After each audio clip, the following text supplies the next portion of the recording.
Hello and welcome to the Vitality Show. It's an absolute pleasure to be here yet again. I have to say there's this one really weird part that it's already dark outside here in Jerusalem and winter has totally come in full force, which is kind of weird. I'm not really ready for it. But one of the things that gives me so much winter warmth is interacting with beautiful souls. And recently I had the opportunity to meet Ricky Silver and had an absolutely beautiful conversation with her. So I'm so curious to hear the tools that she has to share with us on how we can live more enriched lives. And she's going to tell us more about energy healing, which I want to hear lots more about because it's definitely not an area of expertise for me. So without further ado, Ricky, welcome to the show. Hi, Hannah. Thank you so much for having me. I so appreciate it. And thank you for the kind introduction. It's a pleasure having you here. So I was wondering if you could share with us more about your story. Like, how did you get to be an energy healer person? Totally. So I just want to say I was on my way to becoming an accountant. And then I pivoted and was going to become a psychologist. And I had just basically a really hard year. Like, I moved to Israel and everything was going wrong in my life. And I really didn't believe in any of this hocus pocus stuff. Even meditation was outside of my realm of normal. And I had a friend in Israel, my host mother, who hosted me. And she told me to come to this event that she was hosting while I was in the midst of this really dark space of break up with a boyfriend. I failed all of my tests because they're all in a different language. And I showed up to this 3-day course. I thought it was going to be a meditation course. And I'm okay, I'll push myself a little bit. And it ended up being an energy healing practitioner course. And I hated every second of it. I was you are stealing money from people. I really believed that she was doing something wrong by teaching people about it and telling people that this is true. And I left the course being I'm never touching that again. That was the weirdest 3 days of my life. And then 2 weeks after the course, I had a health issue and it just went away. My symptoms went away. I felt better. I felt I had Wait, so you had the health issue before the course? Yeah, I had a health issue before the course, a hormonal imbalance. That was part of all the issues in my life. It was one of the cherries there in the bucket. And then after 2 weeks, that issue went away, and that was the issue that I brought up because during the course, everyone got their own private session, and that was the issue I brought up in mine. And within 2 weeks, it was gone, and I was so mad.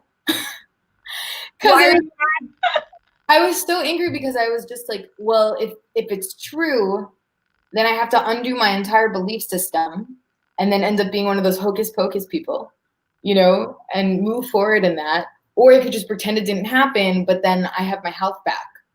So I was kind of in this, I don't know which way to go. And I was okay, let me just try. Let me just keep seeing. Let me keep experimenting. And the more I experimented, the more I saw the work that I did in energy healing in my own time. It showed up in real life to the point that now I'm just sharing it. So explain to us what is energy healing, because for most of the people in this audience, they're going to think the word energy is kind of hocus pocusy. So tell us, what does that mean? Totally. So energy healing is basically the belief that whatever's happening on the outside level, your friends, family, relationships, jobs, everything that you're seeing in your reality is actually a projection of what's happening in the inner world. So it means your belief system is actually being projected out into the world. So it's not just an idea of think positively and then you'll find the positive in every aspect of your life, but rather if you think positively and release any negative energy or any negative or unpleasant emotions or beliefs within your body, you actually end up becoming a magnet to a different reality. So when you shift the inner world, the outer world also shifts, which also is upsetting because it means you have responsibility. And it's on you to do it. It's on you to make it. It's really their fault, right? It's the government's fault. It's the racist people's fault. Exactly. So, can you give me a tangible example of that, a specific example, either in your life or a client that you've worked with, of what that looks like? Totally. So I'll just give two examples. The first one that's coming up is I've been working with this one client for 3 months, and she had all of these stories around money that, she wasn't worth investing in herself. She wasn't worth the time of day, or people wouldn't want to pay her. And when we worked on that, she ended up getting a job offer. And this is great. In the beginning, I asked her, what would be a crazy number? what would be an outside of a number you would ever get? For income? Yeah, of income. And it was 20,000 more than she'd ever received in her life. And she's like, and she said it like hypothetically, she's like, that would be crazy. And then we wrote it down and we did all of this inner work, and just happens to be she got another job interview. And what they were offering was right below that number that she gave, and which made her feel safe. And then she got the job and they said, we know we offered you this much money, but we actually want to excel it and give you that much, and it was the exact number that she put in, what we put in the paper of like that hypothetical crazy number. So yeah, so we worked on that belief system there of what she's worthy and what she's not worthy for, and just it got projected out into the world, so she aligned herself with that.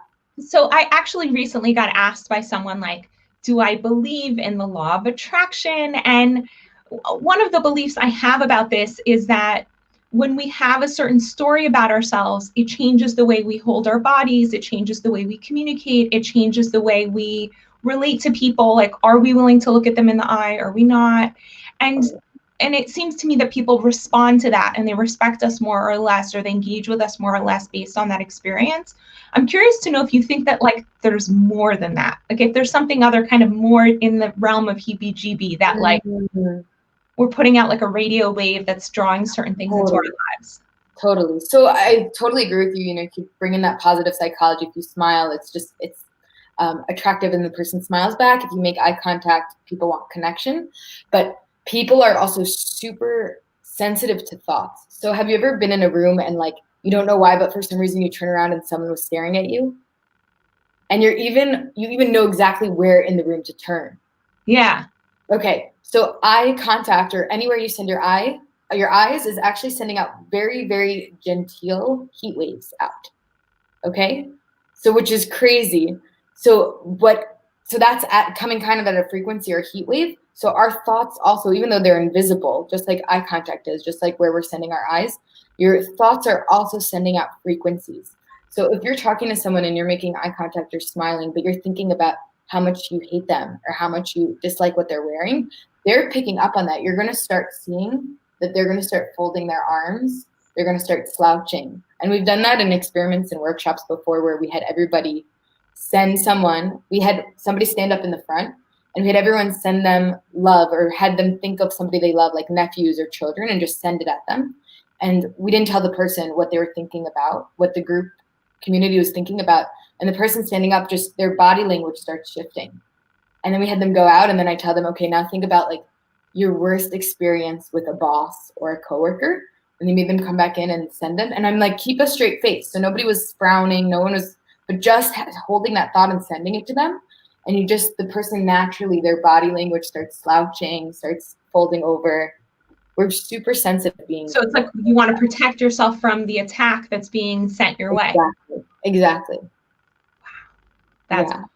That's cool to sit in an experiment like that. That would be really awesome. It's so cool. And also we have them hold things, and we also see like just by pushing them down, their muscles get weakened by like when negative thoughts are being sent at them, and their muscles strengthen when positive thoughts are. So we're also, if you ever watch the Olympics or if you're watching a game, like the crowd is actually having an effect on the game itself, because you're sending. People talk about in athletics that athletes do a lot better when they're playing home games because they have the support of the crowd.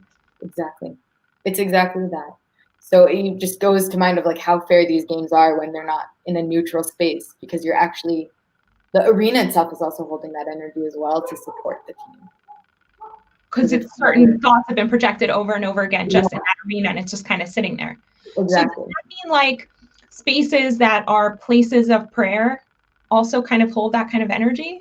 Yeah, and I would say it can also hold an intense energy as well, because praying, you can also be crying and screaming, and they say, you walk into a room and you feel when there's a fight going on.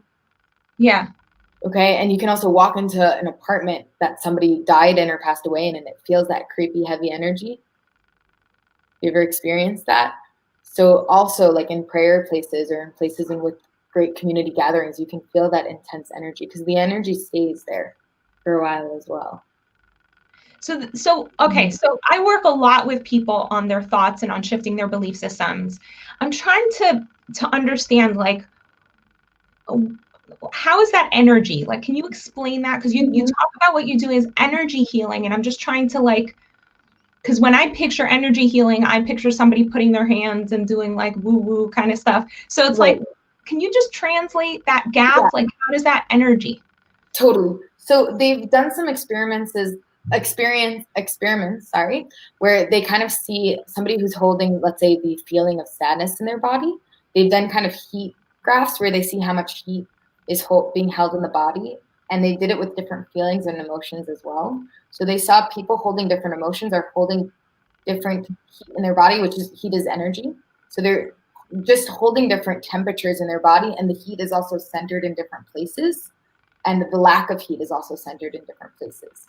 So every time you're holding a thought, which also affects your feelings, or your feelings affect your thoughts, your body is holding at a different heat energy. And heat is energy. Heat is just atoms moving quickly. So you're sending out a different frequency out. So by holding different, interesting. I get a lot of clients who talk about when they get angry, they can feel their hands getting hot. Exactly. Or if you feel cold, if you feel sad, you kind of feel that heaviness coming in. Yeah. Because the lack of heat in the body, there's that lack of that momentum. So by just translating that thoughts and feelings are also a frequency or a wavelength that you're sending out that people are connecting to, or people are getting attracted to, or getting repelled by, you're noticing how important it is that your thoughts and your feelings, and not just your thoughts, but on a deeper level, like your true feelings and the true frequency that you're giving off is so important. So how do you help people access some of the deeper level stuff? Mm-hmm. So the way that I do that is first of all, I help train them in getting into that meditative space where they're hearing beyond the noise, where they're actually hearing the truth that's in their body, the truth that's in their deep subconscious. And then from there, we have a conversation. And 60% of change is just through awareness. The second that they articulate it, the second that they say it, it already starts changing. And then after that, I train them and teach them how to move it out of their body, and also how to bring in a more expansive emotion or feeling or thought to hold on to. So it's not just, like, how about instead of I hate myself, think I love myself, and say it over and over again, but they actually have an embodied experience of self-love in their body and help them move through that. So explain that. So like, okay, so teach us how to do that, for example, because just about every person I've ever worked with has some sort of feeling of like worthlessness or unworthiness or not enoughness. So can we just play with that? Like, yeah, totally. Okay, so first of all, you can even just ask, you close your eyes, and when I say I'm not enough, see how your body feels. If your body feels weakened by that, it means that you're holding it on some level. It means your body's not protected by it. It's almost like a vaccine, like it's a little bit in your body. If when you say I'm not enough, and your body actually weakens. Yeah, it caves in. Everything feels like it just caves in. That's like right away what I want to do. Exactly what you did. Exactly. So that means that there's a layer there. So if let's say I said something to you like, I'm an angry monster, and if that resonates, it'll cave in. But if it doesn't, your body, you're noticing right now your shoulders are still strong. Yeah, it's just kind of funny almost. Right. So that means you're not holding it at any level. So just your body is the subconscious. So you can check in so much with just how the body's reacting. Is it weakening or is it strengthening by that? If it's weakening, it means it's not protected by that belief, which means that it holds it at some percentage. Okay, so let's say that's true, right? I'm holding, I'm not enough, and my body wants to cave in. So now what? Yeah. So what you would do is I would have you close your eyes, and I would have you just kind of feel in your body where the source of that is. So everybody do this with me. Close your eyes. Okay, so feel in your body. Somewhere around here, solar plexus, chest area. This is a thought I'm working on a lot. So somewhere around here. Yeah, and I'm feeling it. I'm just tapping in, so I'm feeling it also in like the back of the spine, and I'm also feeling some sadness in the eyes, which means that this has been a thought that's been not just for you, but everyone who's watching. This is something that causes a lot of sorrow in life. Does that resonate? Yeah. Yeah. Okay, so first of all, the first thing that you need to do is every single thought and feeling that we have and we hold it because we believe it's safe for us to, or we believe it's part of our safety structure. We wouldn't have it if we didn't think it was part of keeping us safe. Because we think it's serving some sort of a purpose in our lives. Exactly. So first of all, can I release this story here? that it's not safe to release that belief. Wait, so you're asking me? Yeah. And just by saying yes, we're already kind of redoing the structure a little bit. So you're asking me, can you release it or can I release it? Can we both release it? Can we bring that attention there? Yeah. Okay, and just notice in your body, does your breath get more expansive or does it get shorter? When I'm believing it, or just when we're releasing this story that it's, or when we're bringing in the story that it's safe for you to release the belief that you're not enough?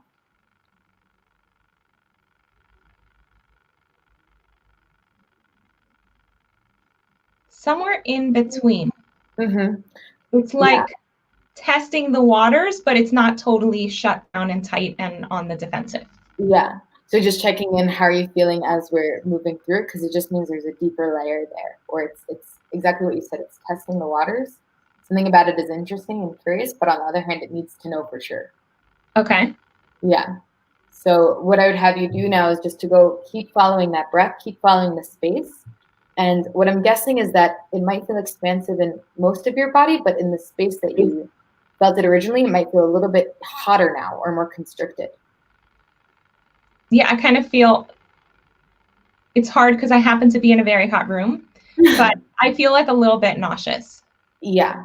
So, okay. So as we're going to that base belief, it kind of, it's a survivor, just like any bug that you're trying to kill, it kind of curls up. So that belief is curling up. It's getting hotter. It's getting more concentrated. It's just trying to protect itself from attack.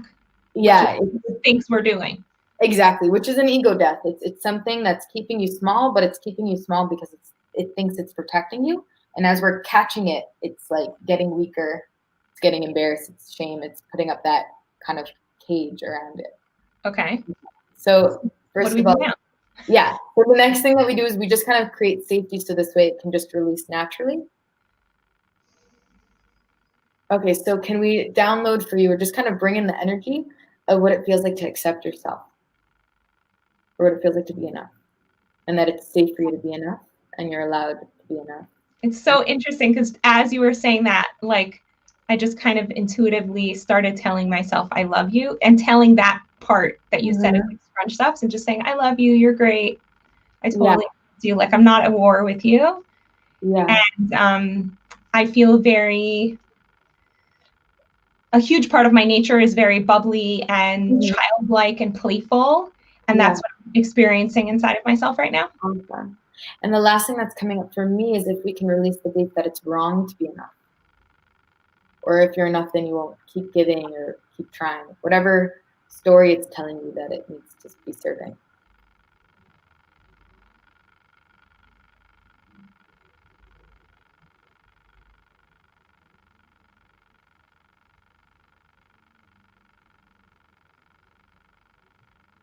So it was kind of like it has this story that it's like scared and it has to protect itself. Because what if people won't, like, oh wow, this is really vulnerable to share, but I'm going to do it anyway. Like, what if people won't love me if I actually just show up? And what occurred to me is that this is a really old story. It's like a very old part of myself. This is something I do with clients where I sometimes help them grow up, this part to grow up and catch up. So I'm like showing them how much love there already is just for who I am, especially from like the people close to me, like my family, my parents. Like I'm okay. Like I don't have to be something for them to love me. They just do. Totally. So what's coming up for me is if we can release this story here that if you're enough, you won't be serving, and then you won't get that love. Or if you're enough, then you won't. It kind of feels more like if I don't hide, then people can't hurt me. Yeah, that feels really strong. Okay, so just feel into the body where that is. Right there in this like solar plexus-y kind of area, which is interesting because I have like a lot of locked up muscles there. So it's kind of cool that this totally. It's the solar plexus is all about our worth. So like by doing this work here, we're just touching it's our point of power, our stomach. Yeah. So would it be okay if I just feel into there and go for it. I'm a ham. Yeah.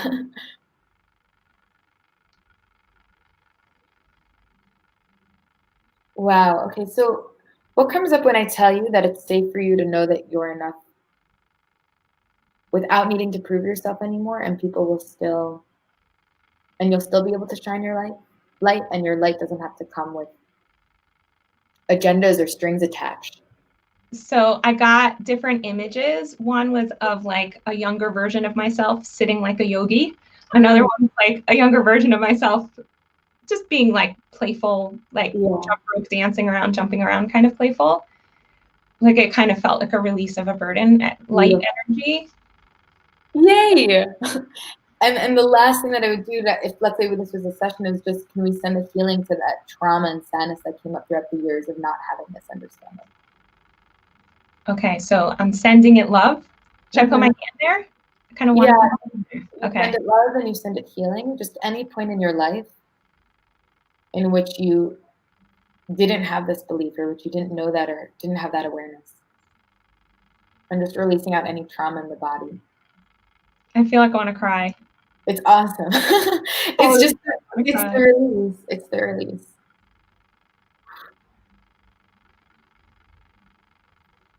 And just feel like, how much more percentage of yourself do you feel right now? How much more space did you give yourself? There's just like so much joy in there. It's so interesting. There's just this playful me kind of jumping around in there, like so excited to show up. Yeah. And notice that old story, that thing that I was trying to protect you from.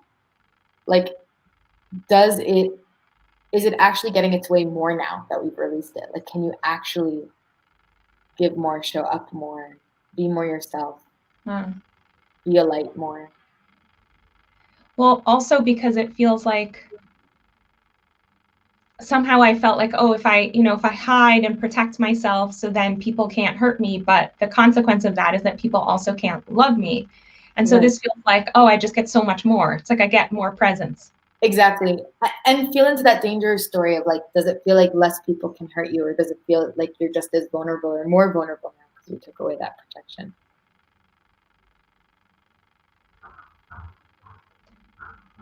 Yeah, what resonates is like, this is what I saw inside. It was sort of like people can't hurt me. That's really like in my hands. Yeah. Whether I choose to take in their words or take in their actions. And it's just, I can just, it's not my stuff. It's their stuff. What's coming in for me is, by dimming your light, you actually end up becoming more vulnerable. So by expanding your light and your brightness, you're actually creating a protectiveness from there as well. Okay, explain that.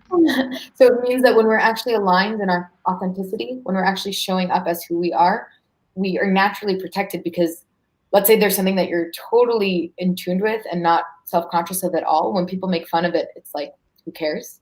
You know, like, I'm just being me, and you feel so aligned and so solid in that. Whereas the things that you don't feel safe in within yourself, that's actually what's up for attack. So by strengthening it and sending your own, giving it permission and empowering it, you're actually giving it safety, even amongst the greatest haters, you know? Because what they say doesn't resonate. It doesn't enter. And what's even more about that, now here's like the energy healing part. Now you're at a different frequency. You're actually at a faster frequency now. There's more light. You said there's more light. I feel joy. That's actually, it's faster atoms. You're vibrating at a faster frequency. So your reality is at a faster frequency. When you're in the dim place. What does that mean? So like we said before, is that, there's energy in the body. Sadness holds a certain energy. It's a certain heat. And heat are atoms moving at different paces. So whatever pace your atoms are kind of working at is the attraction or the magnet of the reality that's also vibrating at that same rate. Okay? So if you're in joy and you're excited and you're feeling great the whole day, the people around you are also going to be at that frequency or vibration. Have you ever noticed that, you could be in a bad mood, and then suddenly you go and everyone's joking around, and it just kind of releases you? Or you're alone and then you go out, to dinner, and just being with friends and people that you love, you just feel better. Yeah. It's because there's an osmosis there of frequency. Their frequency of just a faster. So how does that manifest in terms of, like, for example, this woman that she got offered a much higher salary than she ever could have imagined for herself? So like, why does her frequency of a certain number bring that into her life? that frequency of the certain number brings that into her life because she's holding also the worth story there. Like we worked on your stomach, that we just released that. So she's just holding, it's easier for her to hold that. If she would have gotten that number before we did the work, first of all, she wouldn't have interviewed for the job. She would have messed up or self-sabotaged the job. She would have been doing things to make sure she wasn't aligning with that. Right. So that stuff I get, but like when we're talking about the heebie-jeebie part of it. Right. The frequency. So the frequency of that number, first of all, this is between her and that number. The frequency of that number is holding, because it's also just energy. Money is just energy. It's at a certain, you need certain belief systems to hold that, of I'm worthy of it. It's safe for me to have it. You know, I'll be a good owner for it. I'll be able to dance with it. It's safe for me. You know, it's not a lie if I have it. I'm not an imposter if I have that money coming in yearly. So she just kind of elevated to that. And then they were just synchronous in their story. Like dancing, like when you see animals kind of like in sync with each other, dancing with each other. Exactly. And there's also, with the way that atoms work is like attracts like. So atoms like attract other atoms that are at the same pace as them. So if I experience the world as being a dangerous place, am I more likely to attract dangerous people? Yeah. We love being right more than we love being happy. You know, our frequencies will always attract whatever it is that we're holding. We also, there's about, I think, I don't want to botch this up, but I think 40 million bits of information coming in at all times, and our minds or conscious minds can only process about 4,000 of them, something ridiculous. So your mind is also only going to process what it sees as true. It's only going to filter in the beliefs because we'd rather be right than be happy.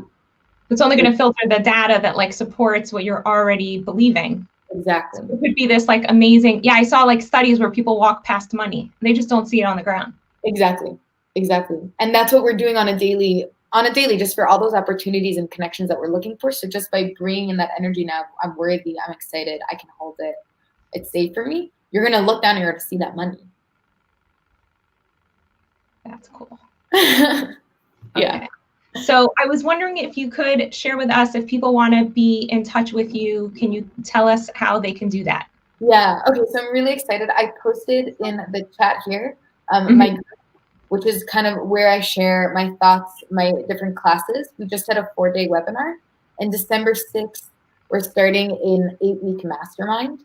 So either it's going to be just as the group, or there's another option as well that you're getting one-on-one coaching with me as well as together with the group. And it's really training you of how to do this for yourself, how to realign yourself, how to really figure out what it is you're going for, really figure out what space or energy you're holding right now, and then how to get yourself aligned there. So it's not this like life is happening passively at me, but you're actually carving out the life that you want, and then also creating the energy within you to be an attractive or a magnet to that life that is only in your dreams, you know? Amazing. Wow. Yeah. Thank you so much for joining us. And I appreciate that little workshop there. I'm so curious to see how that's going to manifest itself in my life. I'm so excited for you. Thank you so much for this opportunity, and thank you for all the light that you're bringing. Thank you so much. Have a great day. Have a good day. Bye.